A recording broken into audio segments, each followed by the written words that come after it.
Nothing there. Good morning. Good morning, everybody. No Gaelic this morning, I'm afraid, so you'll have to put up with my English. Good morning and welcome to the Transportation and Infrastructure Committee, which is being conducted from the Chamber and remotely to Microsoft Teams. The meeting is now recorded. Please ensure your microphones are off, and before we begin, I will ask Councillor Angus Morrison to lead us in prayer. Thank you.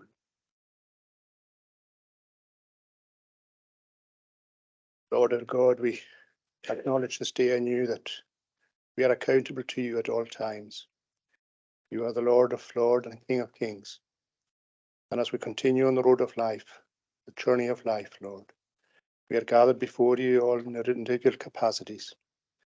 We thank you that you know each one of us personally, for you are our Creator. O Lord, we come before you then knowing that our accountability is to you ultimately, above all things. We are a privileged people, Lord, and we thank you for the gift of life as we get it each day. Even the breath that we get, Lord, a token and a gift from you. We take so much in life for granted. Life is passing by, and as we come closer to the end of another year, we see how quickly the days and the years and the months go by. Make us then accountable to you at all times for all things, Lord. Oh, Lord, that you would give us wisdom as we deliberate this day, and we thank you, Lord, in whatever capacity we're in, that we would all do good for the community that we serve, but ultimately that we would do good for Christ. Remember the chair of this committee at this time, Lord, in his own health, that you'd take away the anxieties and concerns that he may have, Lord, that he could look to you, Lord, for fulfillment, that he would know you as a true friend that walketh closer than any brother. Any others who are suffering at this time, Lord, we remember Councillor McKeever, who is with us this day, Lord, as he awaits further outlook for his surgery. Oh Lord, there are many things in life that we take for granted. But when our health fails, Lord, we know the frailty of man. For frail man at best, Lord, we know that it is so feeble. So we come in humility to you this day, Lord, as we deliberate on the agenda that is in front of us. And we thank you, Lord, for the colleagues that are with us for the presentation this day, Lord. You would richly bless them in the work that they do also. For we are all together, Lord, working for the good of the people that we serve. We ask now that you would bless this authority, from the Chief Executive, all the officers, all the members, everyone who comes together for good, that you would continue to go before us now, Lord. Pardon us freely for our many sins. Amen. Angus. In regard to the conduct of the meeting, a reminder of the following. If you are a member of the committee attending remotely, please leave your camera on and your microphone off. Officers attending remotely, please leave both off unless you are called to speak, to report or answer a question. A reminder to members and officers in the chamber of the queuing system. The chair controls the mics. First in the queue flashes green and the remainder are solid green. The chair will allow each flashing mic in which will change to red. Only 2 mics on the floor will be red at the one time. If you wish to come back on a question, please leave your mic on and officer speaking to the reports. I would advise you to do the same. Committee members will be given priority. In regard to declarations of interest, members must leave the chamber or end the call remotely. Items 8 and 9 will be taken in private at the end of the meeting, and prior to moving into private, participants other than the relevant officer and members will be asked to leave the meeting. Finally, a reminder that the meeting is being recorded and will be made available on the Comhairle's website following the meeting. Okay, item 1, it's minutes of the meeting of 20th September 2023, and that's for approval. Are we happy to approve? Yes, thank you. The next second item is minute of the meeting of Highton's of 15th September 2023, and that's for noting. Are we happy to note? Yes, thank you. Third item, minute of meeting of Western Isles Airport Consultative Committee of 28th September 2023, and that's also for noting. Are we happy to note? Yep. Item 4, declaration of interest. Members are asked to declare any interest they have in any items of the agenda. It would be helpful if members expressed why they are declaring an interest in the item concerned. Members in the chamber, please do so now by pressing your microphone or remotely to Teams by using the raise hand function. And please ensure that the declaration is repeated prior to the relevant item and you adhere to the protocol as previously indicated. Do we have any declarations of interest? No, don't see any. Thank you very much. Now we'll move on to item 5, which is a presentation by Highlands and Islands Airports and Hightrans. So I would like to welcome to the meeting Ms. Jane Golding from Highlands and Islands Airports, and we have Lucas Prince as well, from Prince without an E, and Mr. David Holden from Hightrans, who will be delivering a presentation to us on sustainable aviation test environment. I don't know which one of you is going to go first. Yeah. So if you press the, yeah. Okay. Morning, everybody. My name is Jane Golding and I work as the SATE manager. It stands for the Sustainable Aviation Test Environment. And here today with Lucas Prince and David Holden. So I'll just cover off a quick introduction of the project first, and then pass over to David to delve deeper into some of the technologies that the programme's looking at. So as many of you will know, Highel operate 11 airports around the Highlands and Islands and support the socio-economic role of aviation in Scotland. Transport, of course, is key for connectivity across the regions and access to key services such as education, employment, healthcare, social and leisure activities. And where SATE comes in is looking at the sustainability factor of these airports to make sure that these lifeline connections are retained, but also looking at the net zero goals that the region has. So with the Highlands and Islands having the target of being the world's first net zero aviation region by 2040, all the different technologies and projects that we're looking at within SATE, we're hoping will help us get there. So the airport that I've highlighted there is Kirkwall, and that's the location of the SATE facility, which is the UK's only operationally based low carbon test centre. So just a bit of history on SATE 1. So the initial project kicked off November 2020 and ran to July 2022. It's been funded by the UKRI Future Flight Challenge to decarbonise the sector. The first project had a budget of around 3.5 million and saw a number of key deliverables done. The new SATE testing facility at Kirkwall Airport in the picture there, which features the hangar and technical accommodation available to operators who are basing themselves to trial at Kirkwall. A number of feasibility studies and research were conducted around electric and hydrogen demand, and also low carbon surface access to, from and around Kirkwall Airport to look at the whole transport mix and decarbonising it. And of course, the main feature flight trials were conducted. So Ampere did the first hybrid electric flight in Scotland between Wick and Kirkwall, and Windracers did the longest beyond visual line of sight flight in the UK at the time. And Windracers are actually up in Kirkwall at the moment, hoping to trial very soon after the airport as part of SATE 2. So SATE 2 started straight after SATE 1 finished in July 2022 and is continuing to September next year, although we are hoping to also extend up to March 25 at this point. The budget is just under 15 million and the project's structured around 7 work packages. There's 13 consortium members in total, and the project management, of course, is where we fit in, managing the overall programme. Use case development, work package 2 is led by Hightrans, and that's looking at the regional needs and trying to match the new technologies to this so that we're really looking at real world scenarios applied to these technologies. Use case demonstration is where the flight trials take place, so the exciting stuff. Work package 4, airport infrastructure and operational systems. That's looking at what does the future airport need to look like? What kind of infrastructure will we need on the ground to make sure that we're up to speed and match the pace of the technology developments? And particularly, we've got a focus on hydrogen there. Work package 5, the dedicated test environment airspace. That's really where we hope to see some longevity in the project. So developing an airspace that has an ability to have large drone operators working alongside other aircraft in the same airspace. Impact and policy development, that's looking at the overall socio-economic impacts and supply chain impacts of aviation in the region, and what the benefit would be for bringing in these new companies, potentially basing themselves there for operations as well. And from the policy side, we're looking to contribute as much as we can to regional strategies and policy developments to keep them in line with the aviation initiatives. And there's been quite a lot of work done on that in the last couple of months, and going forward, contributing to the High Trans Regional Transport Strategy.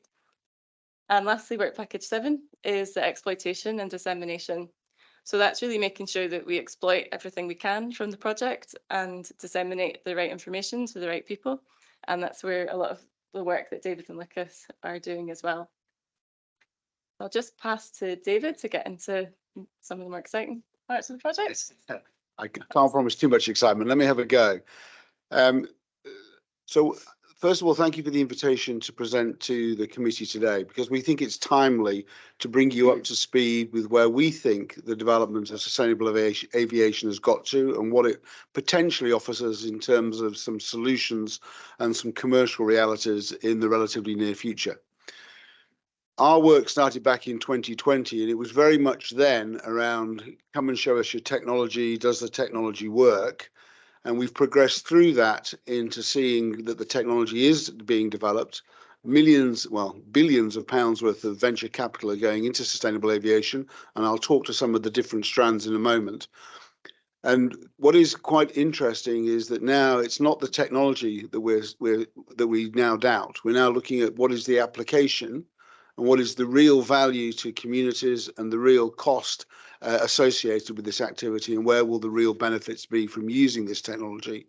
And we can now see a commercial service, or a pathway to commercial service for a number of these technologies, which could be in service as early as 26, 27, and then with other technologies rolling out after. So now is a good time to really demonstrate some of the breadth of this particular area of transport innovation. And it's quite unique and different to other areas of transport innovation, because in other modes, it's very much around decarbonising or reducing the carbon footprint of an existing activity. So we'll make the same trip today as we will tomorrow in our car. Tomorrow it'll be in an electric vehicle, the same trip, but at a lower carbon footprint, which is fantastic, but it's essentially the same use. The technologies that are being developed in aviation offer a new, much broader range of different uses than the way we use aviation just today. And that's what I would like to sort of bring to the committee's attention, that it's not just about flying with a lower carbon footprint from Stornoway to Glasgow or to Inverness. It's about potentially using sustainable aviation to add capacity and capability to a range of options. And we'll discuss that in a few moments. To date, most of the work in SATE, the Sustainable Aviation Test Environment, has been focused in Orkney, with a little bit in Shetland and a little bit in the far north east up at Wick. And we now feel it's time to broaden that range through a number of the agencies that have been involved in the project since the beginning, particularly High Trans, because we think that the learnings we got are relevant across the whole of the Highlands and Islands, where frankly the connectivity challenges are quite similar, and some of the economic issues and social issues are very similar. And frankly, what we think could be a benefit in Orkney or in Shetland or in Highland, we think can also be a benefit in the inner and outer Hebrides, and even further south into Argyll and Bute. So we'll go and talk about some of these in a few moments. Our mission is very much, and our passion as much as our mission, is that we want the legacy of the project is to see the technology working for the communities. It's not just to prove that the technology works and it's quite fun and it sort of leaves an open door long into the future. We want to see this technology deployed in the region once we're all convinced that it will bring tangible benefits. Right.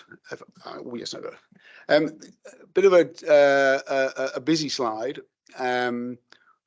The project is funded by UKRI, I should say part funded. Different members of the consortium are funded at different rates.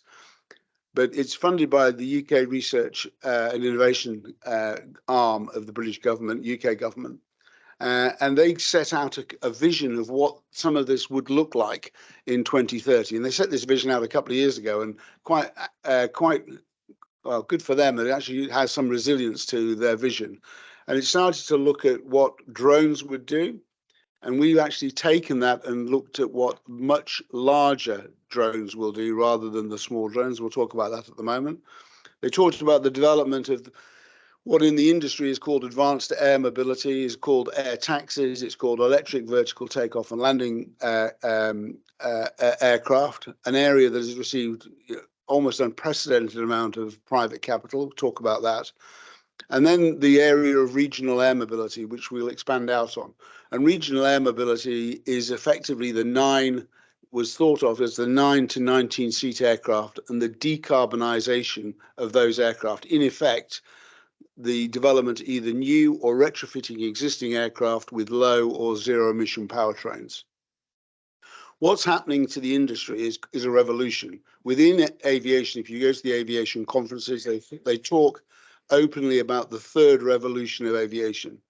So the last one, the second revolution was very much the jet age. Now we're going into the sustainable aviation age. And what it will mean is a lot of new things. There will be significantly new aircraft, and I will show some of those in a moment. In fact, some of them have legacy and traditions in old applications, which are being reborn with new powertrains and with new use cases. There's going to be an increase in autonomy. Now, what's interesting here is that the two primary drivers of aviation cost, the two primary drivers are the cost of the powertrains, well, to build, to engineer, and to maintain, and the cost to operate them. So over time, if we believe, and we do, that the reduction in cost will come through simpler electric aeroplane and other types of powertrain, then the overall cost, the ongoing maintenance and operating cost of aircraft will come down. If you increase autonomy over time, then and both in aircraft that require no pilots to aircraft that require one pilot as opposed to two pilots, that also reduces the cost. So those are the two fundamental areas where the cost reduction in future aviation will come from. It'll mean new infrastructure, it'll mean new skills. I think yesterday you saw the first transatlantic flight from Virgin Atlantic on sustainable aviation fuels, new fuels as well.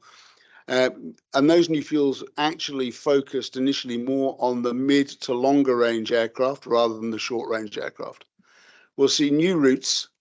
And why will we see new routes? If we believe the premise, and this is what we're testing now, that these new hydrogen electric and electric powertrain aircraft will operate at lower cost, it opens up the opportunity for more aircraft of that type to fly more often to more locations. And that becomes, in the industry, what's called regional air mobility, and using those types of aircraft much more frequently than we do today to move people and to move freight. It could mean a new airports, or just get back one. New airports and the new types of airport that can accommodate vertical and short takeoff and landing aircraft. Now, vertical it's a helicopter, but it's not a helicopter as we operate today, which is about the most expensive piece of transport machinery you can find very often. It's using electric vertical takeoff and landing aircraft that can operate in a similar way, but with a much lower footprint and at much lower cost.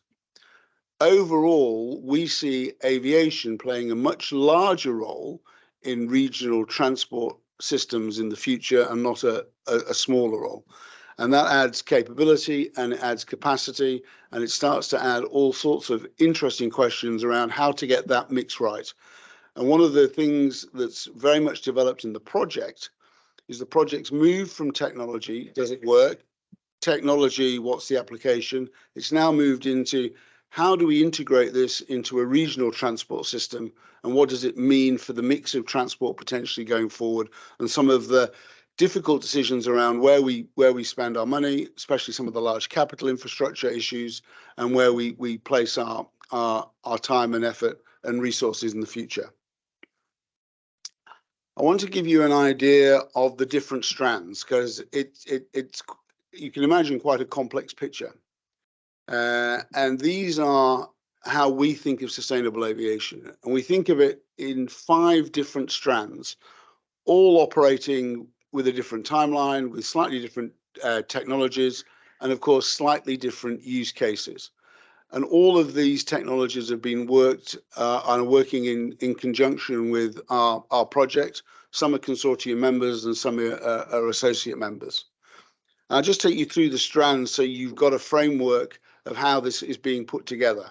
So there's a whole stream of work effectively around decarbonising the existing 9 to 19 seat aircraft. So that's about putting hydrogen electric engines into Islanders. It's about moving Dornier or Twin Otter aircraft to hydrogen electric aeroplanes, and also some clean sheet, some new designs for using that type of powertrain. More around moving 9 to 19 seat passenger aircraft more often at lower cost around the region. There's a big bunch about, they call hybrid air vehicles. And that's a technical term because it's not exactly the airship technology of the past, but it looks and sounds and smells like an airship. So let's just call it an airship for the moment. Really interesting technology where you've got a slow aircraft, but a fast ferry. And you've got an aircraft that's capable of relatively high payloads. So that first production run is already capable of 10 tons or 100 passengers. And on the drawing board before the end, and in production, we believe before the end of the decade, is a 75-ton payload airship, which with significant capability, all with a very low to zero carbon footprint.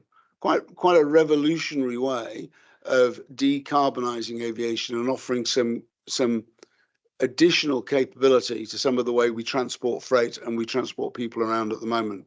We've just published a concept of operations document. It's available on the web, and it's applied specifically to operations in the wider Highlands and Islands region. The third stream, which is, so if you're seeing a bit of a resurgence in airships, you're also seeing a resurgence in seaplanes.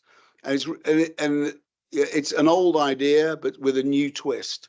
And the new twist is actually twofold. Yes, it's new low carbon or zero carbon emitting powertrains, but it's also that the whole design has moved on significantly. So for those of you who are into yachting will know better than I around the significant improvements in racing yacht design, hull design over the last 10, 15 years. And that type of technology is now being deployed in seaplanes.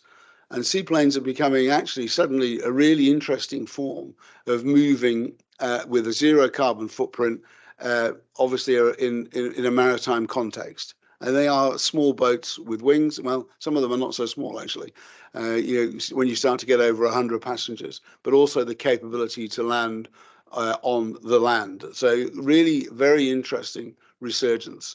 And there's a whole range there of different companies and technologies which are being developed. And a large number of these aircraft have already been purchased as options by some of the international ferry companies. The fourth strand there is the one that deals with electric vertical takeoff and landing. Go to the conference and they'll all talk about eVTOL aircraft, electric vertical takeoff and landing, the air taxis of the future. Traditionally, this capital has been seeking use cases in real urban environments. The gold mine has been flying downtown in London or Sao Paulo or places like that. But increasingly, they've been turning towards looking at rural applications, because essentially for the economics of any aircraft operator is what's the degree of utilization and what will I be able to charge? So the belief is here that we have a number of potentially quite interesting rural use cases where we could have quite high utilization of these aircraft. And there's a number of different aircraft in this category, but an interesting category. And the fourth category is what we call the large, heavy lift, autonomous drones. So these are the aircraft that are capable of obviously flying autonomously, beyond visual line of sight, long distances, with increasingly high payloads. At the moment, you're talking about 150 to 200 kilogram payloads, but every month, every 6 months, new designs or new derivatives of the existing aircraft are being flown with bigger and bigger payloads. And that technology is now really advanced. So if you ask me, what are the technologies there that are coming first, and what are the ones that are coming maybe slightly later? Because anyone who's ever designed or put into service an aircraft will tell you it's great to design. Certification, and certainly certification in the UK, is a very costly and very rigorous exercise. Those heavy lift drones, or certainly a couple of the manufacturers of the heavy lift drones, technically can operate today. And the only reason that they don't operate today is because the regulatory system hasn't caught up with the technology. And that's why the airspace work is so important within the SAFE project and elsewhere in the UK. But as soon as we get airspace deregulation, these can enter service quite quickly. Now they're ready to go. The next one is the airship, surprisingly. So that airship has flown, it's had a prototype. We're expecting to see the production run at the end of next year. We're hoping that we will see airships doing their certification trials in the Highlands and Islands, possibly within SATE in end of 25, 26. So they're coming actually quite quickly. It's proven technology. And actually their pathway to certification is a bit quicker than some of the new technology, because a lot of it is actually quite well understood. And then really it's a toss-up between, will the electric vertical takeoff and landing aircraft, or will, say, the hydrogen islanders or the hydrogen twin otters be the next off the line? They've got a more difficult, they're very optimistic about their timeline for certification. Most of us in the industry think it'll take a bit longer, so they're probably not going to arrive until 27 or 28. But it's all flying. It's all technologically advanced. It's coming. The big question now is not that will the technology work, but is there an economic and use case to use the technology in addition to what we're already doing, or potentially in substitute to what we're already doing? This is just a quick slide just to give you an overview of the large amount of work that's going on, specifically actually in and related to the region in the sustainable aviation space.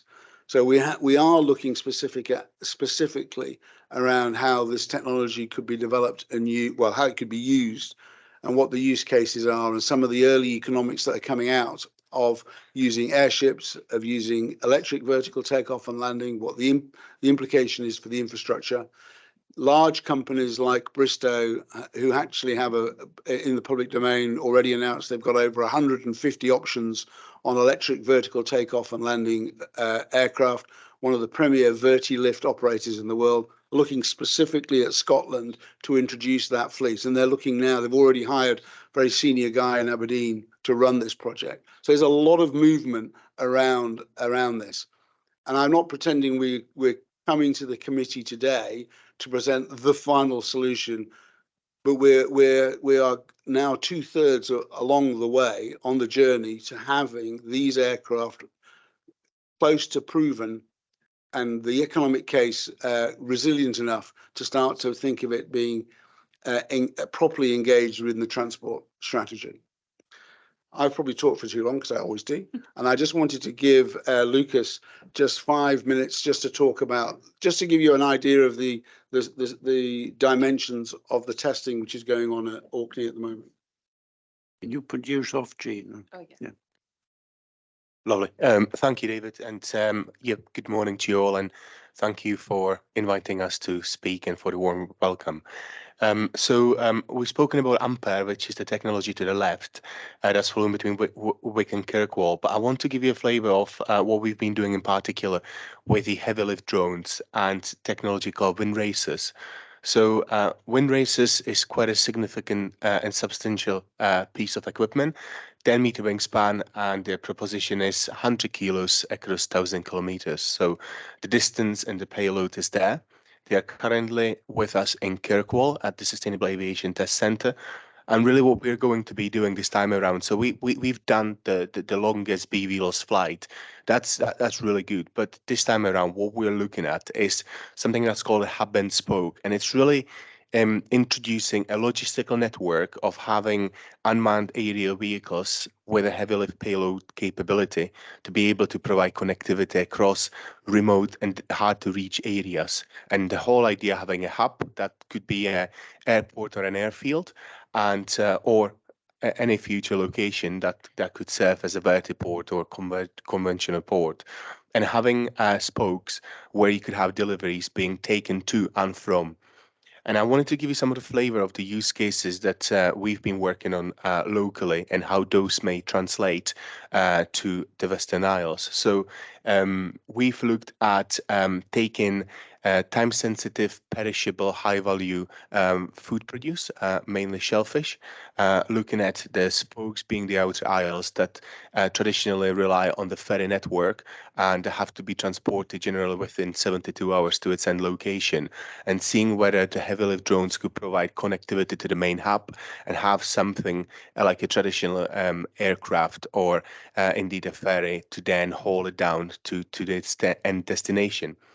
We're also looking at high value and time critical parts. So if you've got onshore or offshore energy, how can you move a relatively small piece of parts that weighs way less than 100 kilos that you would traditionally need to put on a helicopter?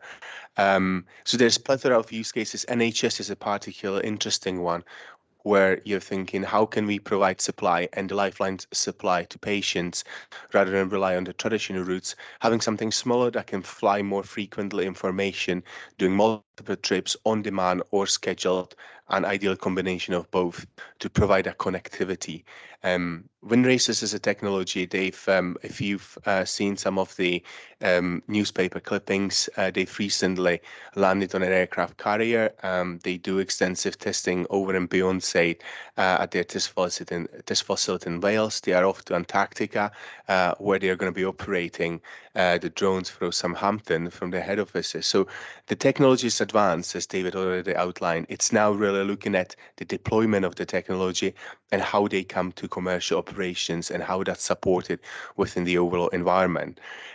So our plans as part of State 2, run about the summertime, we're looking to do the test hub and spoke that I've already referenced in the Western Isles, and we're going to spend today and tomorrow just to spend more time locally to understand what the main pinch points are here and where that technology could actually serve its best purpose. And we would like to use that for the demonstration purpose, with the future outlook to actually bring it to commercial operations.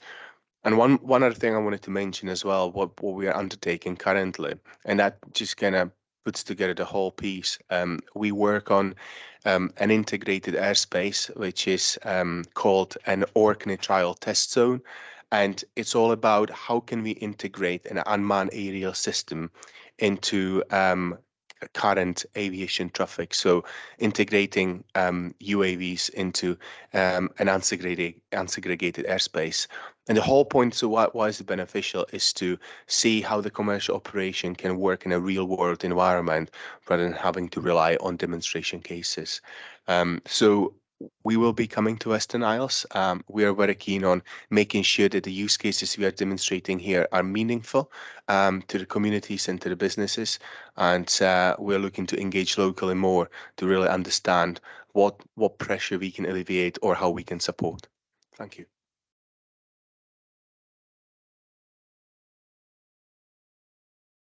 David, are you? Yeah, I think that's really what we had to present. We've gone over our allotted time, we normally do, but very happy to take any questions and answers until we're closed down by the chair. Okay, any questions, anybody? Angus McCormick. Thank you very much, Chairman. I'm not a member of your committee. Thank you, all three of you, for a fascinating presentation. Thank you very much indeed.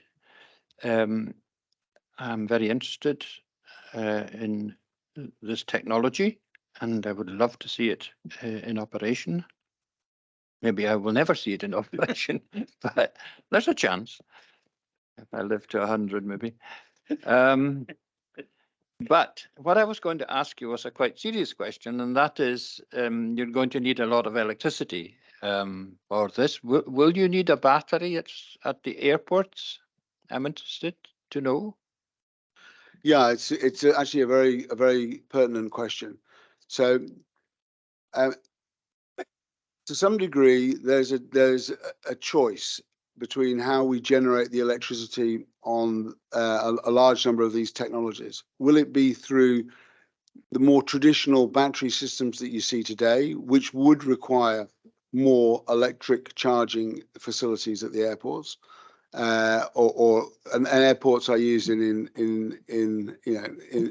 commas, or will it be a more hydrogen electric fuel cell type operation where the electricity is actually generated on board the aircraft through the electrolysis of the hydrogen? In both cases, to make this meaningful in an environmental sense, it has to be green hydrogen and it has to be green electricity, if I'm allowed to use that terminology.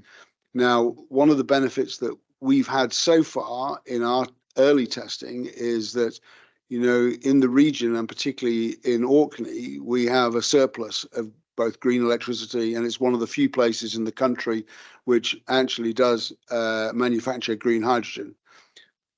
Looking to the future, the energy behind the aircraft, the energy system is critical. So we're now part of the conversation. The national conversation is how we upscale all of the offshore wind and all the other renewable sources, and how we bring that electrification to all parts of the country, including the Highlands and Islands.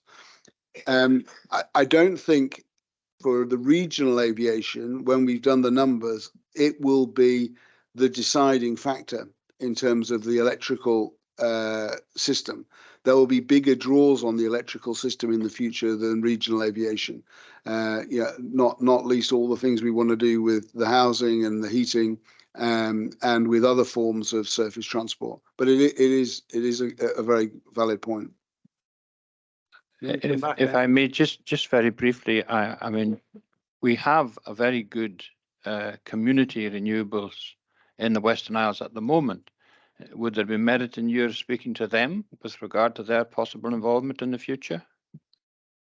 I almost certainly not, frankly. We have had little outreach yet in the Western Isles, and this really was our first attempt to sort of bring what is a developing and emerging message around the resilience of these technologies to this part of the Highlands and Islands. So what we're hoping to do in the next few days is start that process. We'd started the process by talking specifically to industries that we think will be at the front line of being interested. And I'd love to get the list of any contacts or any companies you think we should be talking to. And I do think you'll see the technology in your lifetime, and you'd be very welcome. If you can just hang on until next year, even, we should have the wind races in Orkney, in Stornoway for you to see, and we've got plenty of others. We'll invite you down to see some of the other stuff as well. Mustafa. Thank you very much. Thanks. That was a very informative presentation. And yeah, I'm just looking at in terms of would this new technology require a new type training for pilots and different things? Would that require, is that something that we need to start planning from now in terms of our schools and education? Would that require? Or is it just the same pilots? Would that, I would expect that new type training. Absolutely. No, I think we're hearing you anyway, David. Aye. Absolutely. Question is easily so highly relevant to the industry now. So the answer is that for the moment and for the foreseeable, it will be similar pilot training to that which we have today. So the first people who will fly the airships and fly the electric vertical takeoff and landing aircraft will actually be people who are already commercial pilots. And people say, well, why do you want to come and fly these aircraft rather than other aircraft? Well, frankly, it's because we think there's a lot of pilots out there, or I shouldn't say we, the industry thinks that there's a lot of pilots out there that want a different style of lifestyle. So they don't actually want the sort of the long distance flying that, you know, many actually want to, after having done that, they want to come and fly where they know they're going to be home every night and fly regional and local operations. Over time, the belief is that more autonomy will come into aviation. I mean, I have a commercial pilot's license, and we often joke that, you know, every time you get onto an Airbus, you're getting onto one of the most automated aircraft that has ever flown. And, you know, most pilots will tell you that the majority of the trip is involved in actually programming the flight management system. And frankly, from then it's really hands off, and that's coming in all sorts of forms. So that has pilot training consequences a bit further down the line, but initially it will be effectively, if you go through, I'm rambling, if you go through the pilot training today, you have your base training where you do your private license, your commercial license, and then once you've got your commercial license, you go on to specific type rating. Yeah. And those type rating elements will change, but probably you'll still have to have the base commercial license before you can do those type ratings. That's what I was hoping. It's the type rating, yeah, which the implication, if there is a need for a simulator or something for that training, would we base it here? Well, get the benefit. But this is the absolutely the thin end of the wedge. So we are, one of the soft aims of our project is to bring inward investment opportunities to the region. So what we've done, and why the project has been such a success, and we've received so many very nice accolades and all the rest of it, is because technology companies have come here and they've seen a pathway to early commercial service. And in seeing the pathway to early commercial service, they start to move activities up here. In some cases, we're talking about production facilities. In some cases, we're talking about maintenance, repair, and overhaul facilities, pilot training, and then potentially even the system that actually then supplies the supply chain for those. Whether it be a number of those photos are actively being encouraged to move to Scotland. In fact, one of them has already moved its head office to Inverness. And we could be very much sponsoring the start of a sustainable aviation industry within the Highlands and Islands. Good, thanks. Thank you. I know. Can you put it off there? Yeah. Donald? Thank you, Chairman. Thank you for your presentation. Could we order one airship, please, and one plane? And can send invoice to the Scottish Government. But when you speak about sustainable aviation, you speak about it in the context of reducing our carbon footprint. But when we speak about sustainable aviation or sustainable transportation, we speak about survival of our transportation links and our air services.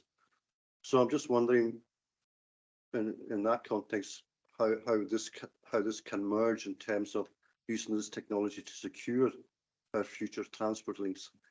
And I'd be interested to hear what kind of discussions you're having with the industries, for example, Logan Air and so forth, and how we can use and secure this technology to secure our transportation, but also to increase them, if that's possible. Thank you. Johnny, can you put your light off, please? Ian, can you also put your light off, please? Sorry. Too many lights on. Right, Dave. Thanks for your question. Yeah, it's a really good point, and it's something that through the use case development we're looking at and trying to see actually matching these technologies with real world challenges. It's kind of going back to the drawing board in a way where rather than just taking new types of aircrafts and replacing what's going on currently, it's looking at other new ways of travel. And with the variety of technology strands that David was talking through there, shows that there's potential to be operating in a different way. And the hope then is that because for islands particularly, aviation is always going to be required. So that's why for us, we really want to make sure that it's being featured well in the regional transport strategy and not being kind of moved to the bottom of the transport hierarchy just because it is obviously a high emitting mode of transport at the moment, that we want to make sure that actually there could be really viable ways of travelling by air compared to ferry or other ways that we do at the moment. And trying to go back to the start with that really. So that's why we're engaging with these key industries like NHS and you mentioned Loganair, they're a partner in the SATE project as well, and are really quite interested in looking at this for the Islander services to see if we can make all that more sustainable. Then the hope is that that would actually improve the viability of these small airports that are obviously struggling at the moment, and make sure that they're continuing because it's lifeline services for the area. Do you want to come back, Donald? Are you happy with that? Yeah. Yes, David.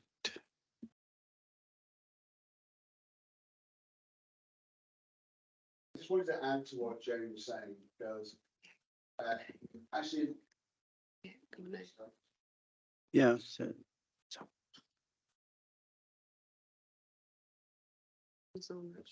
Can you put it, sorry, Chief Executive. sorry, I've taken the chief executive's light. Now I am in trouble. You said it as a joke, but actually it's quite in a jokey way, but it's actually a very serious point. So at the moment, orders are going in for these aircraft. So one of the reasons why we were so keen to showcase the concept of operations document for the airship was that you can't buy single aircraft and make them cost effective. You need a fleet, and you know what is the, and we need to do some quite detailed economic work to work out what exactly is the fleet size. But just to give you the sort of work that we've been doing so far, if we had a fleet of about 6 aircraft in the Highlands and Islands, that would be your economic sweet spot. So have we got enough demand for the use in the Western Isles? Have we got enough in Shetland? Have we got enough in Orkney, in Highland, in different roles, in passenger roles, in freight roles? And actually then you have really an economic system. Some of the aircraft are so big that it needs to be on a proper regional basis, whereas some of the aircraft are small enough that you could build the economic case in a much smaller geography. But regions are already making not regions in the UK, but regions in Spain, for example, have already ordered 20 of these airships, and it's at that level of progression. It's not sort of over the hill and far away. It's 2, 3, 4 years away. Donald? Yes, thank you for that. It's also the marine industry that's really important too, and exports, and their exports have been very much under threat because of the unreliability of our transport links. So are you working in partnership with the marine industry?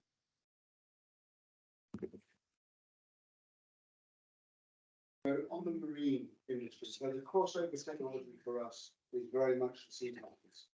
And a couple of those manufacturers, particularly the Regent Sea Glider, it was a bit technical. If you Google Regent Sea Glider and you look at that technology, they've already received options from a number of international ferry companies, and Brittany Ferries will probably be the closest one to us geographically.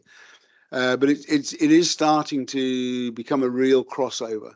I mean, a seaplane is nothing more than a boat with wings, and they would say that they will be in service in 27, and that offers a zero carbon. Was it 23 passenger small ferry type operation from port to port, and they've already got a 112 passenger version on the right behind that. So there is real crossover. Are we talking to maritime?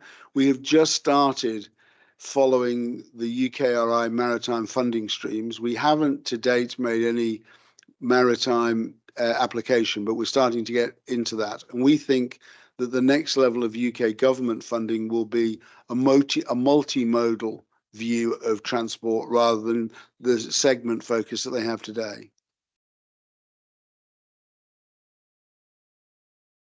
Johnny? Thank you, Chair. Thank you for a most interesting presentation here. It's fantastic to see the advance in technology and the new ideas that are coming forward. But my experience of new technology usually comes at a cost.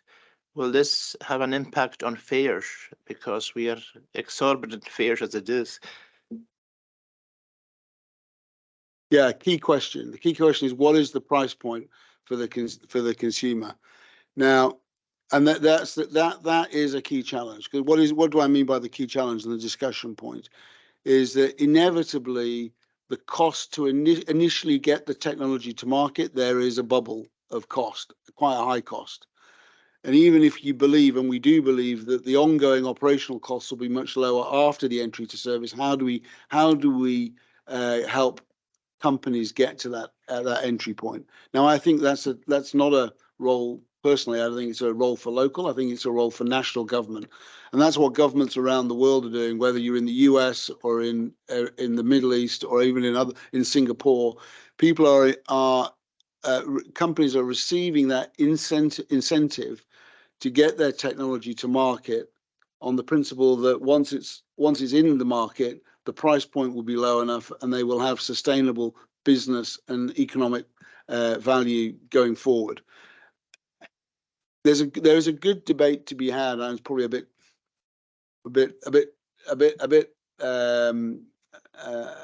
cutting edge to suggest this, but there is a good debate to be had in Scotland around, we use subsidies today very often to subsidise services which we believe are structurally unprofitable over a very long period.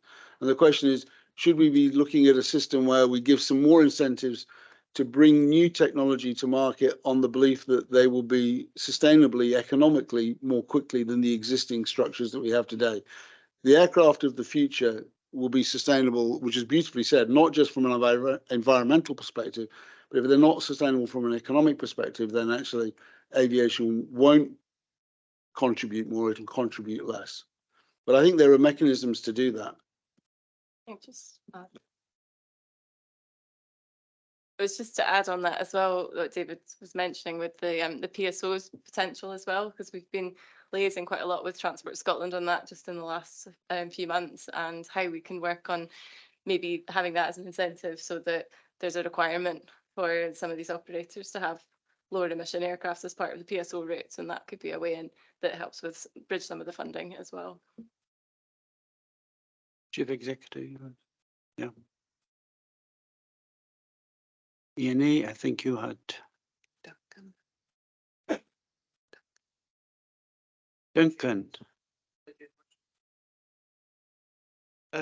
You mentioned as part of your West Isles trip, is the West Isles going to take in a visit to Benbecula and Barra Airport by any chance, or the ports at Lochmaddy, Lochboystel and Castle Basins were looking at sea as well as airports or ferry ports?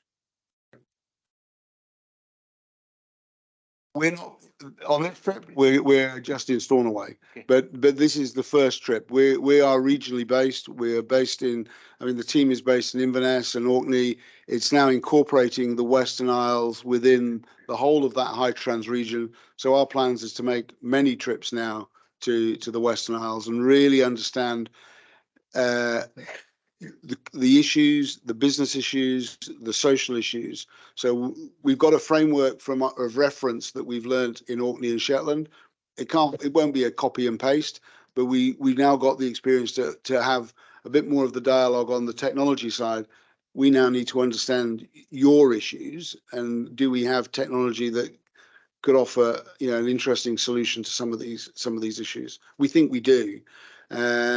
And we also think that it's not just for resident consumption. We also think that the applications of this would lead beautifully to some of the pressures around the tourism industry, and in different parts of Scotland, in actual fact, where the impact, it's a double-edged sword. We want the economic benefits, but the impact, it can be both from an environmental and a human pressure perspective, can be quite significant. And this offers another way of moving people around in a more environmentally friendly way, takes pressure off some of the roads, and potentially it offers an experience which gives you a better visitor experience as well as a better experience as a resident of the tourism that's around you. So we think there's a number of different applications here, and we think that the tourism numbers that we've seen have almost shocked us, haven't they? It's almost shocked us how many visitors we get and how these services in some ways could be underwritten by that industry to the benefit of the wider resident communities. Definitely. Thank you.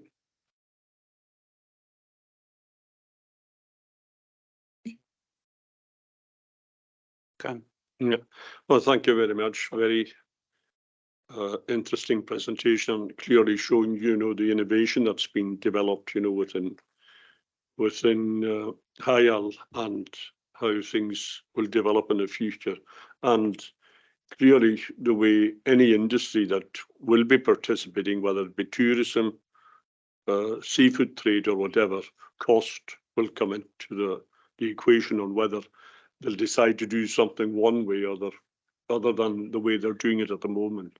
You did make reference to seafood, and certainly to the Western Isles, they've been looking at seafood previously and having a look at transportation and developing cargo flights from Stornoway, Benbecula to Inverness, for connecting to other airports. Because at the moment, what you do see, most of that seafood, if it's live shellfish, is going out on Vivier lorries and going down the road, and the major weight that is being used in transportation is water, you see, to keep that in good condition.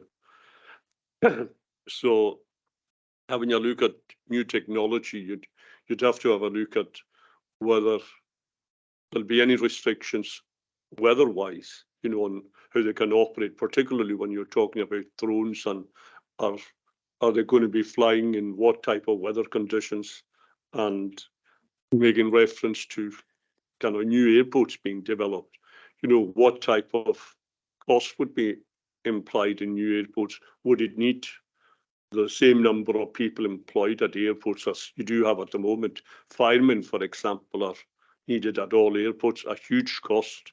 Would that cost be included, when you're looking at developing new sites for landing? Would you need the same number of people at those facilities?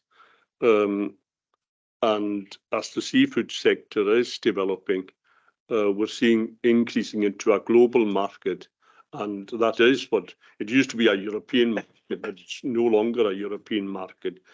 Dubai is a huge hub, that they need to go in, and Edinburgh, and that's being developed for cargo, and I would hope that Inverness and Aberdeen would be similar for cargo flights going in there. Being involved in the seafood sector, it would be advantageous to have improved connectivity within Scotland, rather than having to go further south to make connectivity for those global connections. And the discussions I've had with some involved in the seafood sector, at the moment they can make sure UK-wide they'll get a 24-hour delivery from Royal Mail, for example, which many in the US are taking advantage of. So they'd have a look at costs compared to what they can do at the moment with getting that kind of connectivity with the UK side. If Royal Mail can offer that, and then you're looking at the weight and the volumes that could be shipped out. Other volume, high value products we do have in the Western Isles here is pharmaceuticals, on the west side of Lewis here, low volume, high cost. So I see excellent opportunity, in having a look at further discussions with industry on what you are proposing, and looking at the sustainability of flights. We're seeing already, the cost implications that are hitting us as a Comhairle when we're looking at developing and maintaining flights from Stornoway to Benbecula. We've already seen that we've had to reduce the frequency from 3 to 2 days because of the increased costs already. And if we're looking at smaller, the aircraft, you did say 9 to 19 rather than a larger aircraft, would that be cheaper to operate than the current ones that we do have, that have some like 50 odd seaters, which is over capacity for inter-island connectivity. So I see huge potential in making sure that we in the Western Isles here don't lose out, and that you do similar developments on, and we're not left behind, because connectivity inter-island is just as important to us as we move forward, because we're seeing the fragility of the ferry connections. We don't need to go into that. We've already seen it, and probably will be with us for the next couple of years. So it's always good to have competition, whether it be air or ferry, and a bit of both will add to improve connectivity and increased tourism, to the island. So I think as we move forward, we have to be engaged fully with you as you go forward, and also make sure that we're not left behind, and improved connectivity will be for benefit for everyone. And the final thing is cost is vital too as we move forward on it.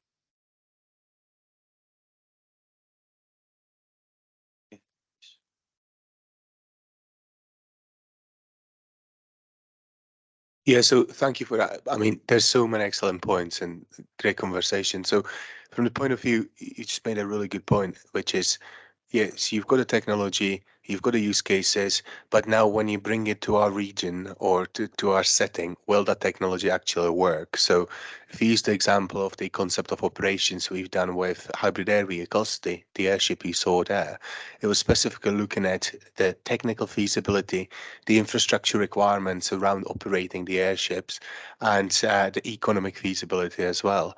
And we've done it across 7 locations in the Highlands and Islands, one of which was Para. And we did it specifically to look at locations that don't have the standard infrastructure that operate operations from beach, and what would the operations look like. So there's a wider piece that then still yet to be developed and integrated. So we're working towards doing a detailed study across Orkney. We would then like to multiply that type of study across the Western Isles as well. So suddenly you have this individual pieces specific to each of the localities that will give you the holistic view of the overall connectivity. And that's where you use the technology for moving multiple amount of passengers and what the economic viability of that is. And for example, using the subsidy, or when you start moving cargo, and what does it look like if you're moving a ton of cargo, 10 ton of cargo across a certain length. And now from the point of view of repurposing infrastructure as well. So we are looking at adapting the existing infrastructure that's already there that can be easily adapted, and what the cost of adaptations would be. And also at having a almost pop-up vertiports where required and applicable. But we are looking at technology that really requires a minimum of infrastructure changes, so you can actually very quickly deploy it rather than having to worry about having to invest millions of pounds in designing a completely new infrastructure solution.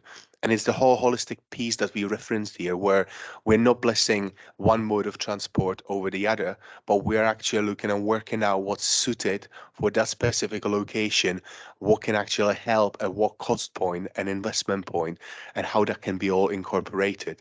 The point about shellfish and seafood industry is particularly interesting one, because the more time I spend looking at the seafood industry and you learn about the mortality that's accounted for as part of the transport network, the difference in price, whether you ship it frozen or fresh, the speed to the market and the price you can ask for, it suddenly creates quite an interesting proposition for us to work with in terms of what technology can enable it, and how does the whole chain look like to get it from the catch to table in that area.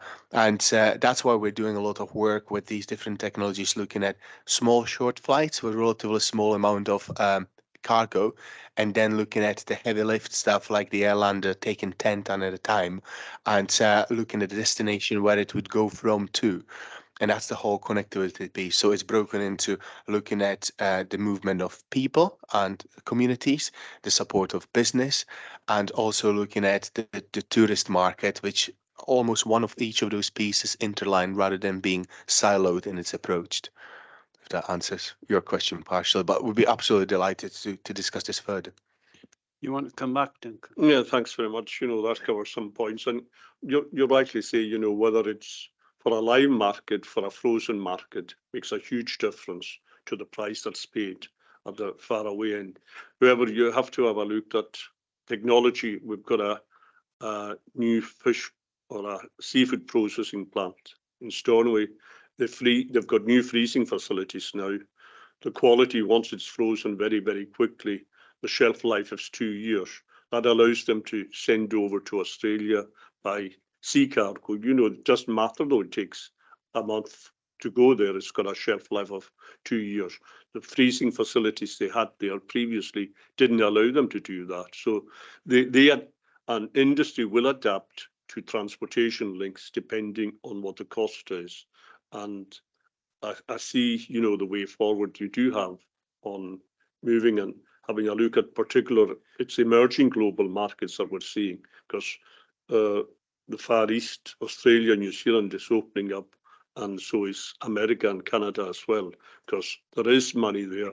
It can be developed, and I think you're part of that jigsaw in making sure that we in the Outer Hebrides or the Western Isles are linked into that global connectivity. Thank you. Do you know, man? If I may. Oh, sure. Yeah, no, just completely agree with that. It's a wider holistic piece integrated as part of the whole regional strategy by looking at each of the regions specifically with their needs and requirements. So yeah, we're interested in discussing that further. Thank you, Chair, and thank you very much for a very interesting presentation. Duncan touched on the first question I was going to ask you. Has there actually been tests done on rough weather, windy weather on the electrical vehicles? Plus, just another quick, potentially in years to come as things progress and that, there could potentially be a lot of air traffic back and forth to the islands. Policing it, how hard will that be? I'm thinking of it's great having your parcels coming here and there and going to the islands, but what about the likes of, this could open the door for illegal substances coming to the islands too. So just a question. Yeah, well, the first question, just touching a little bit on the performance of this technology, which we've looked at quite carefully. And you have to go a little bit strand by strand, and I won't because of the time. But much of this technology operates in a quite different way to existing aircraft. So you're not constrained to big, long runways like you are today. So the majority of this technology, certainly the airships, certainly the vertical takeoff and landing, they actually land into wind, they take off into wind, and they operate on basically any flat surface. And that means water, marsh, ice, scrubland, as well as a nice, nicely prepared grass at Stornoway Airport or other airports. So actually their accessibility is quite different. And obviously if you're in seaplanes, we've got a lot of these technologies do all sorts of clever things, allows you to use just about any dock or pontoon that you can find, both on inland water as well as sheltered coastal waters. In terms of weather, we often get the question around that. So it's different by different streams, but in effect, either it's for the airship, which is the one that most people worry about. It's extremely resilient in very difficult weather. It's a bit like the large oil tanker at sea. Because of its size, actually, it's extremely stable in blustery and rough winds. Because it takes off and lands into wind, actually up to its maximum limit of about 36 knots, I think it is, on the ground for takeoff. Actually, it just reduces the run up, the takeoff and landing run. As with all aircraft, it'll have a maximum limit. Once you get over 70 knots, you don't want to be in an Airlander. You probably don't want to be in anything, frankly. You want to be on the ground and button down. When we did the study, we looked at the feasibility In other words, the discharge rate for the aircraft at these different airports. And it was all in the high 90s, looking at historical weather. It could operate in the high 90s, which is what we have today. And in some areas, Barrow actually was the really interesting one, because we were at first concerned because Barrow was the one place where you have ridiculously high winds more often than most places. And so the actual rate dipped from the high 90s to the 80s. And we thought, crikey, that doesn't look as good. And then we realized, of course, actually it's higher than that because we can operate on the water. So we're not limited by the tidal range in Barrow. So actually it's 80% when the tide's out and it's 80% when the tide's in as well. So actually it's not bad. So we've been highly impressed with the resilience of the technology. In terms of policing, there are some regulatory aspects that, you know, there are some I's and T's that still need to be crossed. So one in particular is around fire cover, and the other in particular is around security. So the way the regulations are written now, they're written for current aeroplanes. So, you know, in some aeroplanes, actually, you would need no security at all. You could operate as they do actually in Orkney on the island services today. You have no security. You know, when you fly from Barra to Glasgow, you have no. You know, you fly in and then you'd have to check in and go through security if you wanted to board a plane at Glasgow, for example. So there are some areas, and you know, there's a question out there at the moment around what fire cover would you need for a 100-meter long airship that's got 10 passengers and 9 tons of freight. What is the fire cover that you would need for that? And that's still a conversation that's going on, because you clearly can't classify it the way they do with current aircraft. Otherwise, you'd need the fire cover for an A380, which is clearly not going to be feasible. So that those are questions that are still will be and are being resolved. Peter. Thank you very much. My question kind of relates to what you're talking about there, but also coming back to Mustafa's point and also Duncan's point about infrastructure and where you can set these facilities up, fire cover, security. But to me, the main issue would be engineering and access to support services and maintenance, should there be an issue in a remote area where you have that. It's something that could hold us back quite significantly, actually, if we're relying on quick access to servers, but there's a breakdown. How quickly can we get someone over? So I think, from our point of view in the islands, I think having crews or engineering crews locally based and trained potentially, I'll just leave it there. Going to answer that? Sorry, I was the first on the buzzer. It's like a university challenge. It was a key point, and it does come also back to the economics of operation. So we need to be able to justify to an operator the fleet economics, and fleet economics allows therefore the maintenance to be done, ad hoc maintenance to be done in situ, and regional maintenance to be done at a fleet level. These aircraft operate in slightly different ways to current aircraft. So, for example, if you look at the airship, believe it or not, all the maintenance is done externally. You don't need a sort of one of those big old Bedford hangars that you see in the movies. It's actually done externally. But that's why we do need an economic proposition that justifies a fleet, let's say, I don't know, 5, 6, 7 aircraft in the whole region, so that then you've got aircraft you can move in and out. You've got a central depot somewhere where you've got your annual inspections, and you've got enough activity so that you've got your basic maintenance at the sub-regional hubs, and you would expect, Stornoway to be one of those sub-regional hubs.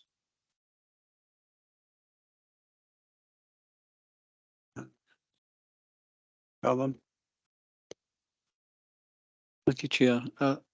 You mentioned these aircraft being available at certain times over the next relatively short-term time scale. Will it depend on a commercial operator purchasing these and deploying them here? Because we have commercial operators here, such as Loganair.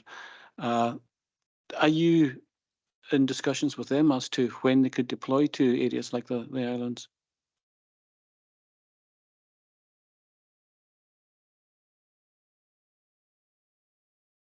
Yeah, I mean, this is the key question. So who's going to own them and who's going to operate them is the key question.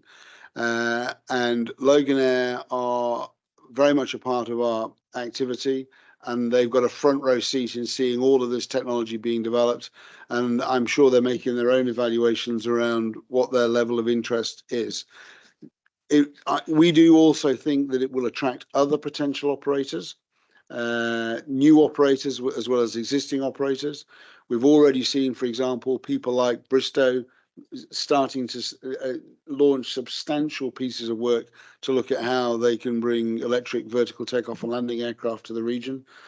But that whole economic model of who owns and who operates is the key piece of work that we're really engaged in, because that's the bit that's coming now. All of this technology is coming to that point now of, right, how do we get it into service? Who pays and who operates? And that's a conversation.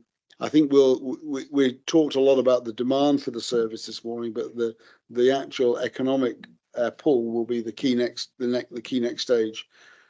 We're seeing enough European and international activity that enough operators are excited about taking options and putting these aircraft into service. The question is who will do it in our region, and Loganair, I think, is one of several possibilities.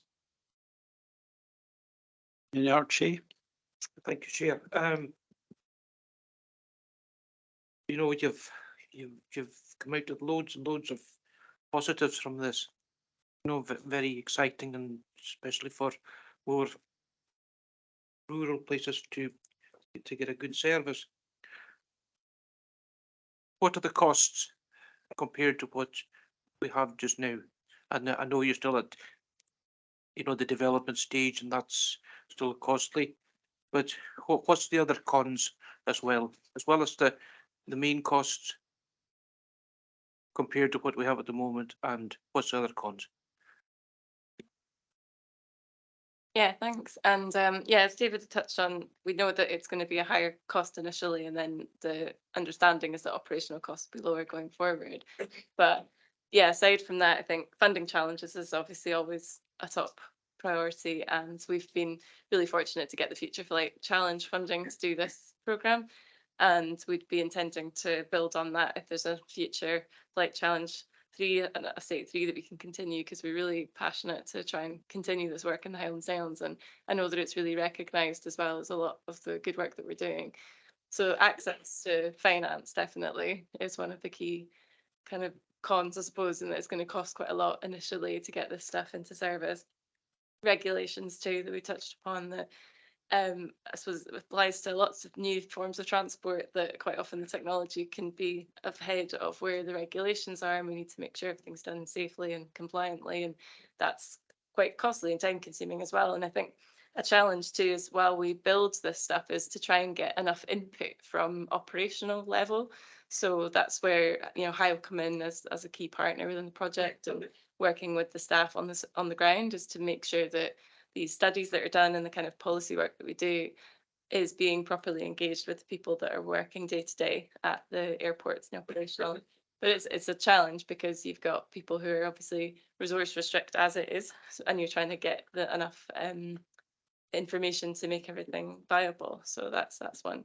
And infrastructure as well too. We know that's going to could be quite costly for some of the changes that might need to be made, and we need to look at infrastructure across the whole country, because we might be operating just from one airport to another, but in case the plane needs to divert and go to a different airport, we need to make sure that airport is also able to keep up with the technology. So there's a lot to do on the broader picture, but that's why the SATE programme really is trying to look at all of these avenues, and hopefully can continue with some more UKRI funding as well. Thank you. Nobody else?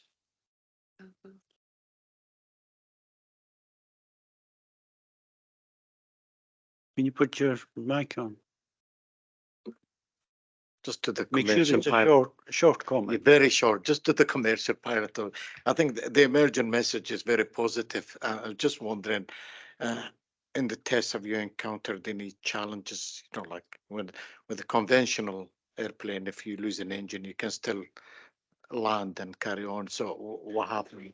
And have you mitigated against these challenges? You know, when. Thank you. I mean, the short answer, because we've been asked to brief, is yes.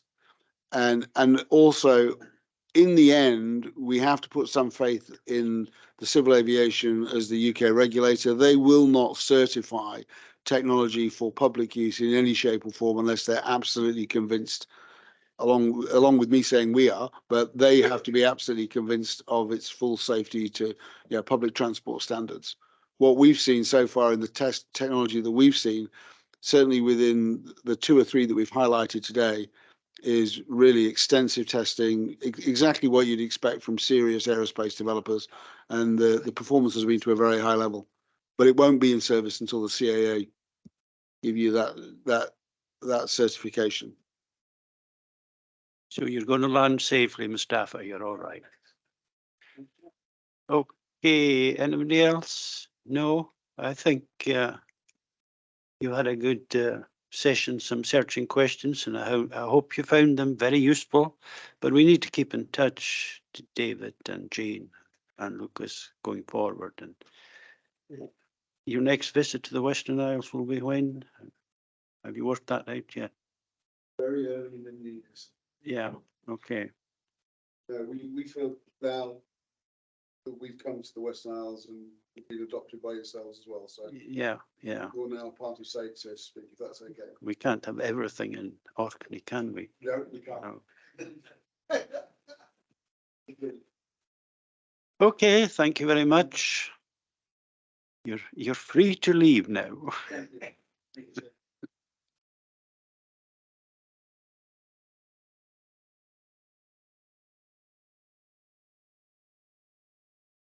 Right, thank you very much. We'll have to keep in touch though. Yeah.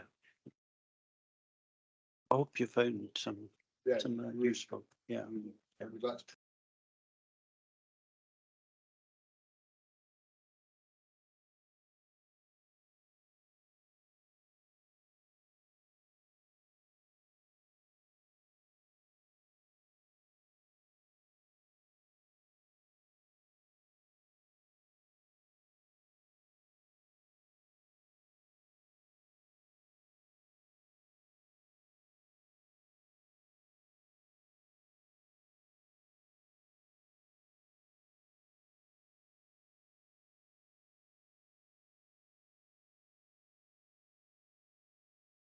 Okay. Right, can we move on now, please? Item 6, Outcome Delivery Report. This report is for noting and presents the half-year progress of the 2023 Departmental Strategic Priorities for the Deputy Chief Executive Directorate. And Colin Mackenzie will speak to the report and answer any questions. Thank you, Chair. I'll just bring the members' attention to the various paragraphs relating to transportation and infrastructure, and my colleague David MacLeod will then highlight the areas in relation to municipal services. So the first elements are in relation to investment in buildings and infrastructure. You'll find them in paragraphs 7.8 to 7.12. There are paragraphs in relation to schools, infrastructure and education in paragraph 7.19 to 7.21. There are paragraphs in relation to safe communities in 7.42, 7.43. These relate to road safety plan and active travel master plans. Under 766, there's an item on IT security. And in paragraph 8.5, you have the budget information, and we're currently managing the budgets within tolerances. So I won't go into any detail there, but happy to take any questions on any of these relevant paragraphs. Right, any questions for Colin? Sorry. Oh, I'm not seeing you in the corner there. Gordon, sorry. Thank you, Chair. And it was just 2 items that were brought up by one item has been brought up many times by members of the public, and another item was brought up at the last Manor and Castle Community Association meeting. And the first one is the aspect of, well, it's to do with safe communities, and it's two issues that you yourself, Chair, were involved in terms of site visits. And the first one that I want to talk about or ask about is a safe place. I've had feedback from the members of the vicinity in Assay Place that there's still cars going through. And when I've brought it up with the police say they can't enforce it because it's still under a pilot scheme. Now, it's been a pilot for over 30 months.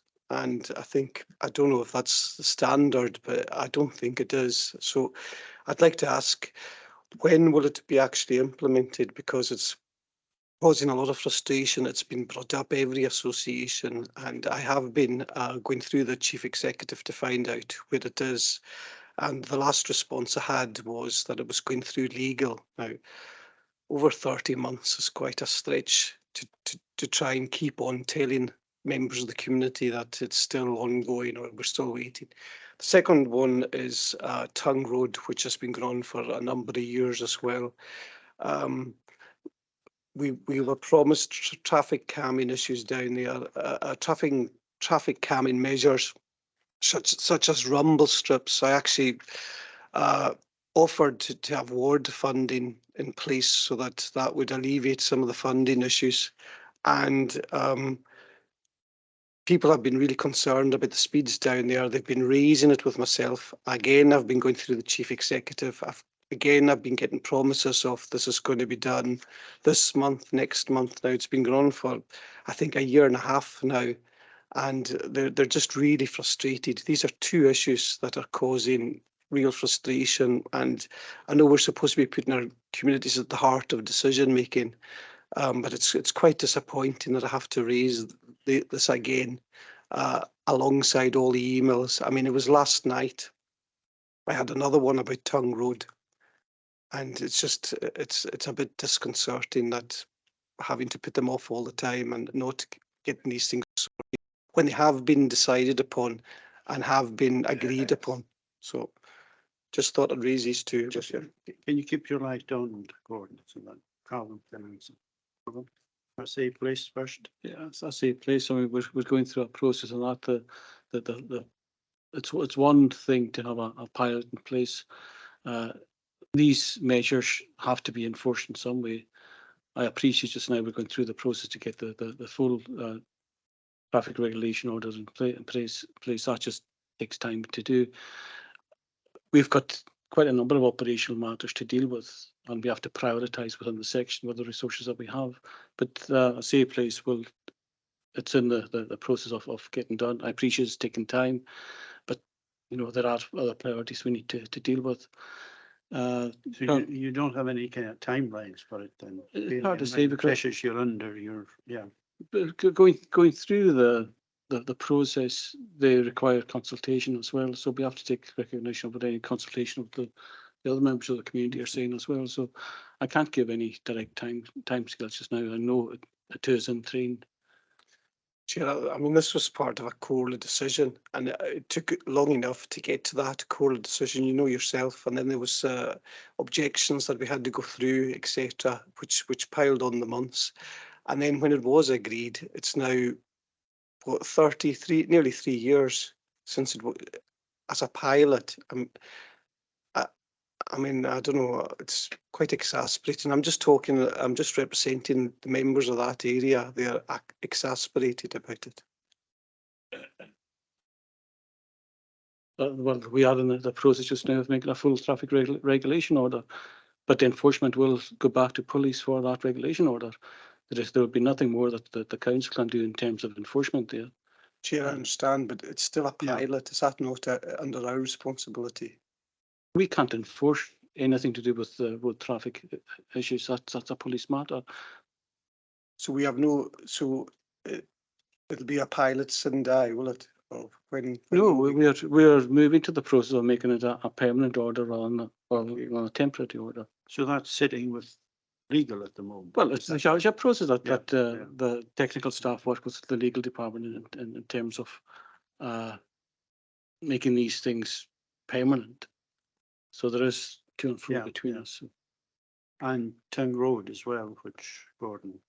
Town Road, again, I mean, we're looking at putting measures there. We did put Dragon's Teeth there on the entrance to Town Road.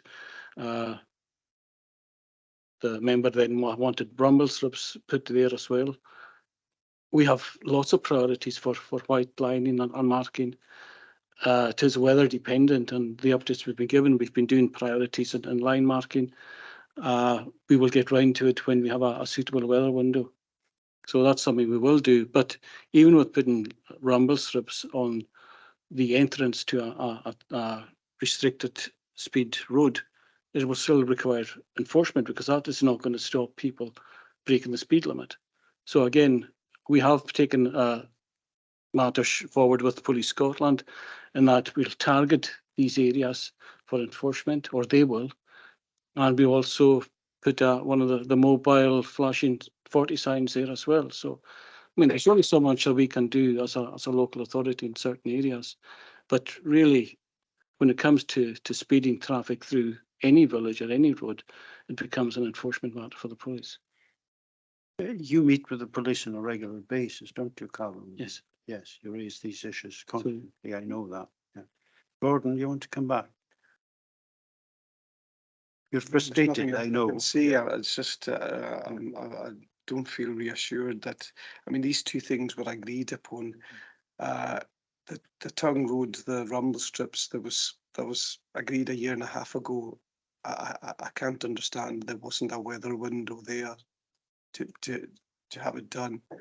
And I was kept getting told it's getting done next month. It's going to get done next month. Now I'm passing all that information back to the community in Tongue Road and Frassay Place, and nothing's happening. It's just it's putting us in a very difficult position. But there's nothing really more I can add. Yeah. Okay, thank you, Gordon. Councillor McNeil is going to ask a question about white lining now. Well, switch off. No, I've got another 6 questions on top of that. I really sympathise with Councillor Murray, because I myself had various promises around particular things that don't seem to come off, and the Councillor Robertson said white lining in Barra has been a very problematic one. So that was my first. That's not a question, but I would still like an answer. I'm just, but it's more a comment. So I've got questions in hand. Do you want me to answer that? Well, I've seen the string of emails from yourselves trying to get the white liners here. I know that it's not, it's ferry issues, it's this, it's that, and the next, but you know, it's been going on for some while now, so. Yeah. It's not from lack of effort to try to get them. I know, but you know, there's been several false kind of dawns with these visits. You know, I think there was one going to be in August. I was definite it was even going to be that week, and they never appeared. It's not that they never appeared. As you know, I mean, you've been copied in the correspondence on these. There have been operational issues, whether it's ferries or their own operational issues, which have prevented them getting there. It's not that we've been not trying to get them there. You know, there's nothing more we can really do other than keep on asking when they can actually make it there. So, do we know when they're going to make it next? Well, I'm not going to give any promises now, because it's in the hands of their operations, and it's in the hands of the weather, it's in the hands of the ferries. So the only promise I can give you is we will keep on it and making moves to actually get them on island. And we'll keep on it too, right? Okay. You have one other question, I understand. No, that's not the way it works here.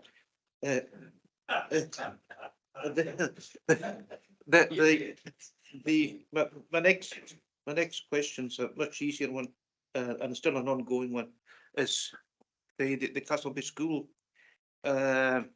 Maintenance and repairs have obviously been left on the back burner because we were looking to have a new school. But as you well know, the fabric of the school, the roof in particular, and the heating system is particularly bad. So where are we now with this, Cal? Well, I think the Chief Executive has a report going to PNR on the Barron Artsy project. We are discussing these operational matters with the Education Department, with the head teacher of Castleberry School to find out what the real priorities are for them as the Education Department. But as far as the asset goes, yes, it does need money spent on it. It's not money we would usually think of as R&M. It is reinvestment in roof or heating infrastructure. But again, I don't have an answer on that just now. We're putting together what we would look at seeing as priority investments if we're retaining that school. That's about as far as I can go on that one just now. So is that a question for the Chief Executive at PNR then? It's possibly part of the PNR report, but it'll really see. He knew you were going to ask that, so he's left. It's a wee bit like you know. I think there is. I mean, the PNR. Yeah. This afternoon, is it? Yeah. So I mean, that's an opportunity to ask them. Okay. The R100, we previously had a presentation from the team here a couple of years ago, whatever, and not much has moved on since then. And I know the dates are still further away. Is there any chance we can get them to come back in Is again? that you? That's not part of it. Give us an update. Well, it's in the report. I'd bring your attention to the paragraph in relation to PNR. This is for Columbian, I think. Sorry, that's. So that's one less column. Yeah. Okay. Oh, I think the leader. Just now. The leader's going to answer you in relation to R100. Okay. Yeah. Thank you, Chair. Yeah, I asked Calmian about that yesterday and he's going to try and get an update for us. Okay, so thank you, Leader. Okay. Thank you, Chair. Calm. Are you finished? Yep. Okay. Any other questions for Alan? Yeah. Are you doing your own session now, David? Yep. Thank you, Chair. We'll bring members' attention to paragraph 7.56 onward. There's a lot of related points to do with waste management, and they're covered in item 7 on the agenda. So I'm happy to leave questions to the next report. 7.58, the Benedict landfill site, the CLG is fully operational, and we're already starting to look at what would be Cell H. We are also taking account of the likely need to ship residual waste to the mainland for incineration from 2026 onwards. So we'll bear that in mind when it comes to the size of the cell. 7.60, just the Emerging Energy Technologies Fund has provided grant funding to reinstate hydrogen production at Creed. So we're expecting that to be in place by autumn next year. On the financial side, we are showing a likelihood of a reduced amount of income from what we call haulier charges. That's direct delivery of commercial and industrial waste to our site that we charge for, and that looks as if it's going to be down. So that's down on what was predicted based on previous years. But we're looking to see whether we can balance that off. Happy to take any questions. Any questions? We'll take the waste questions at the next report. No? I hope there's not 6 questions coming up this time. It's a fairly straightforward in this. Yeah. Just that we've had ongoing complaints about the facility in Barra. Have we had any further discussions with them, and how are things progressing there? Are we talking about the rat problem? Well, and there's various other issues that If you're referring to the complaint from a neighbour, or we have met with with the person, and we've assessed both the area at Carrigal and next door for any presence of any rats, including a visit from environmental health. And there wasn't any. We've taken steps to just reinforce the tidiness of the recycling centre at Carrigal, and that's ongoing. We'll monitor that, and we haven't had any complaints since. well, the complainer is still complaining to us, and we also there was questions raised as regards to opening hours on a Sunday in particular that never got answered. Yeah, we've asked Baron Vats to the community group that manage that facility for us to review the opening hours. We're just waiting back to hear back from them. I'm happy to discuss this with you. Yes, well, rather we've had this discussion, but I don't seem to be getting anywhere on regards to some of the last emails. So thank you. Yeah. Okay, anybody else? No. Right. Insofar as the committee's interests are concerned, the members agree to note the report. Okay, Waste Management Services update. This report's for noting and provides an update on waste management services. This is you again, David. Thank you, Chair. Yeah, as you say, this report gives an update of where we are with waste management services. The 3-week collections for waste and recycling in Lewis and Harris that was implemented on the 29th of May this year has now been rolled out and is bedded in. There was initially a high level of contact from the public, but I suppose with any major service change, but we've now noticed that the inquiries have dropped off, and generally we're getting feedback that things are working reasonably well. The report details in just get my paragraph numbers as a wee bit slow moving. The paragraph 6 or section 6 of the report, some of the figures for the first 5 months of operation. When I was feeding into the previous report, we were looking at roughly about an expected 10+% swing in collection tonnages, but when we've got the figures for the 5 months, residual waste is actually down by 31%, which is a really significant change. The commingled, which is the blue bin recycling, the mixed recycling we have in Lewis and Harris, is up by 21%, and the food and garden collections are also up by 21%.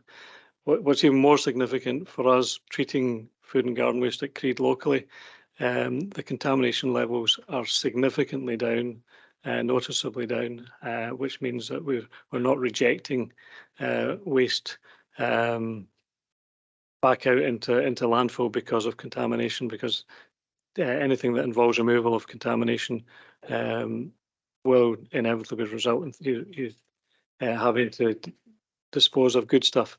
On the legislation, we now have the guidance for the POPs, the persistent organic pollutants that are contained in waste upholstery. This is UK legislation, so there is a request from Scottish Government to UK Treasury for additional funding to support local authorities in Scotland. We're awaiting the outcome of that, so hopefully we will get some additional funding to allow us to cover these costs. Our expectations is that we will have the first load of this material going out towards the end of January, and the enforcement of the guidance will kick off on the 1st of February. Happy to take any questions. Okay, Councillor Fraser, online. Yes, thank you, Chair.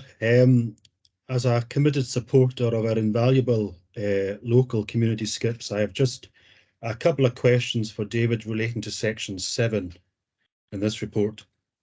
Firstly, in regard to the recently published SEPA guidelines, has the Collier been in touch with our local groups who run and man our community skip sites regarding managing these new protocols? And secondly, regarding future procurement, what infrastructure might we require to handle this type of waste as we look forward into the new year? Thank you. David? Thank you, Chair. Yes, the community groups have all been informed of this change. I would suggest that the infrastructure may well depend on the level of funding that we get in terms of funding support. We would really like to be able to develop our own storage sites and have specific skips for this material, rather than trying to juggle what we've got at the moment, which is already an oversubscribed resource. So if we do get a reasonable level of funding support, then we'll use that to develop the infrastructure. If we don't, we'll just have to make do with what we have in the best way, as we usually do, trying to make best use of what we have. You want to Thank you, Chair. mention the engagement with Highland? Yeah, well, we've had positive engagement with Highland through the Waste Management Network. We do have an opportunity to use their waste transfer stations going forward, but at the moment they don't have shredding facilities in place yet, and it's probably as easy to, once we've got the material loaded onto a trailer, just to take it direct to the energy from waste facility. But once they've set up with shredding operations, it should help us economically. We can just take it across to either Inverness or one of the other sites, and then it's shredded before it's sent down to the central belt for incineration.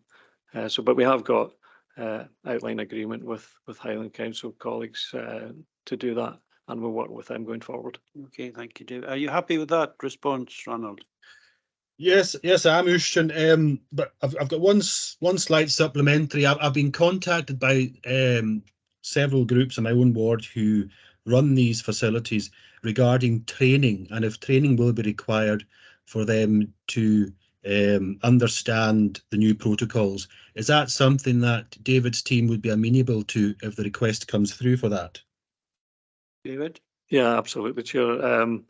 We provided training when the community skips were re-established, and we're happy to top up as and when is required. So yeah, Ian's team will arrange for that. Okay, thank you for that. Thank you, David. Yes. Thank you, Ushton. That's a yes. Johnny? Thank you, Chair. There's no doubt about it. It's been a successful run out for the 3 weekly collections, despite, as you say, there was a bit of confusion at the start, but you often have that with new things. But one unintended consequence of the 3 weekly thing has impacted the bins at various sites, like in our own area, Gary, Tribor, Coll and Tongue and Gress. These bins are only collected 3 weekly, especially with the increase in caravan nets and tourism.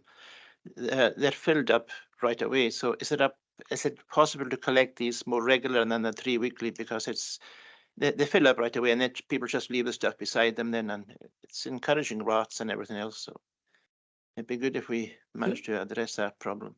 Chair, we're intending to have a look at that prior to the start of the busy period. We purchased a small refuse collection vehicle during the outage of the Berna Bridge, which is quite useful for small collection runs. So that's something that we do have available to us. So I'll work with Ian and see if we can come up with a solution, because there are a number, particularly in rural areas, where there's only one refuse collection run in that area, and that is every 3 weeks. So we'll try and see what we can do. It will be seasonal, but we'll see what we can do to try and address that. yeah, that's especially at the summertime. It's really pertinent in the summertime. Thank you very much. Donald? Thank you, Chairman. Just returning to Councillor Fraser's inquiry about the public information exercise with community groups. I mean, we agreed to do that at the last meeting rather than having the community skip service removed or suspended. We agreed to have to have this communication to inform the public of exactly what was required, and that's been done. I'm just wondering, have there been any instances, Mr. MacLeod is able to report, where upholstery has been attempted to be deposited at these community skips since we embarked on our public information service? David? There's been no reports of any. We are in a bit of a grey area in terms of although the legislation has come in as part of the guidance, we do have to the end of January to before it's enforced. So,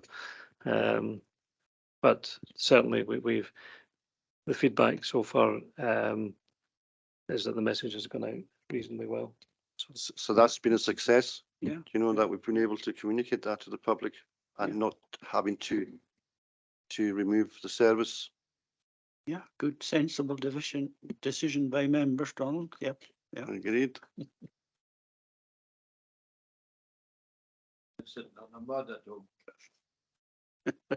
Ian? Thanks, Chair. And yeah, I just want to reiterate that I think we owe you a huge thank you to David and Ian, to the team for the amount of work that went behind this rollout. And I know some of the staff had quite a wee bit of hassle at the time. Obviously, sending a leaflet out to every single house in the Western Isles wasn't enough information for them. We all had it delivered to our door, and the statistics you have there speaks for itself. It's a fantastic turnaround. So I think on behalf of the council, I think we owe you great gratitude for all the work that went into that and your staff. It's a good day for you, David. Thank you, Chair. Convener? Thank you, Chair.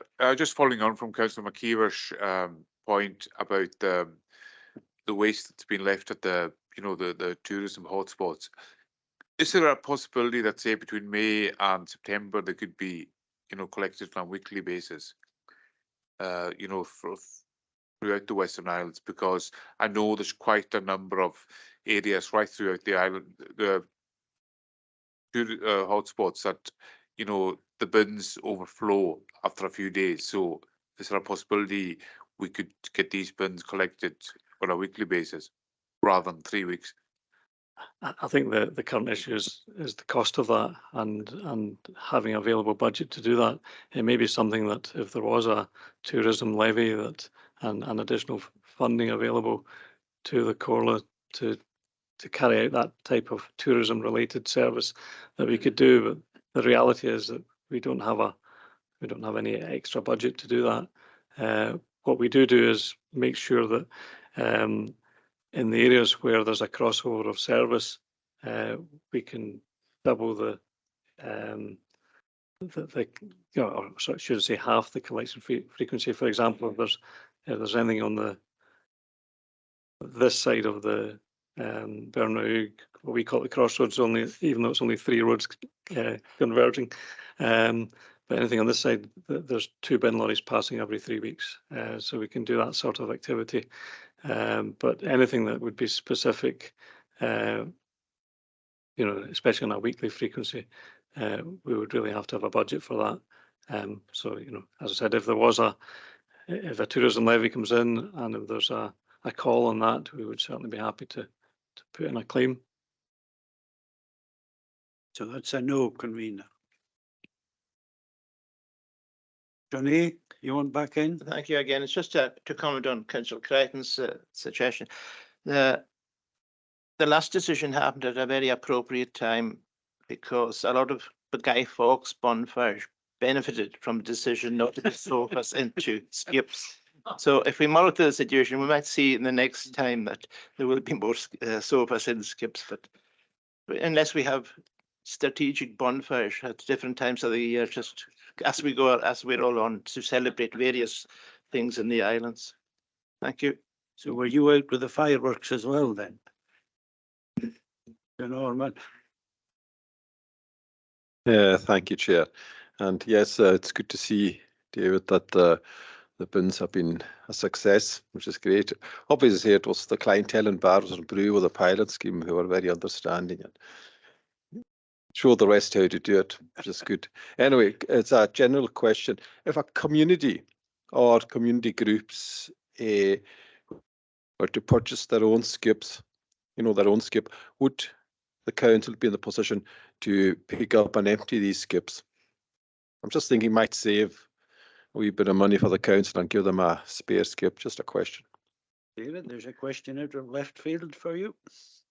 I would certainly be happy to discuss that. It's we are. I think it depends on how far it goes and what goes in the skips as well. But we would always happy to have a discussion with a community group. If it was individuals or private sector, no, but community groups, we're always open to discussion. Sounds like a good idea coming from a clearly a worthy community, David. Yes. And Chair, if you don't mind me saying, I think the people in the Barbers community certainly gave us the confidence that what we were doing was going to work. So thank you to them. There you go. Right, any more questions, anybody? Okay, the members agreed to not report. Items 8 and 9 will be taken in private at the end of the meeting, so we will move to item 10, reports outstanding, which are for noting. Be happy to note. Yep, thank you. We will now conclude the meeting and go into private to consider items 8 and 9. The relevant officers and members of the committee should remain, and I will ask all other participants to please leave the meeting now.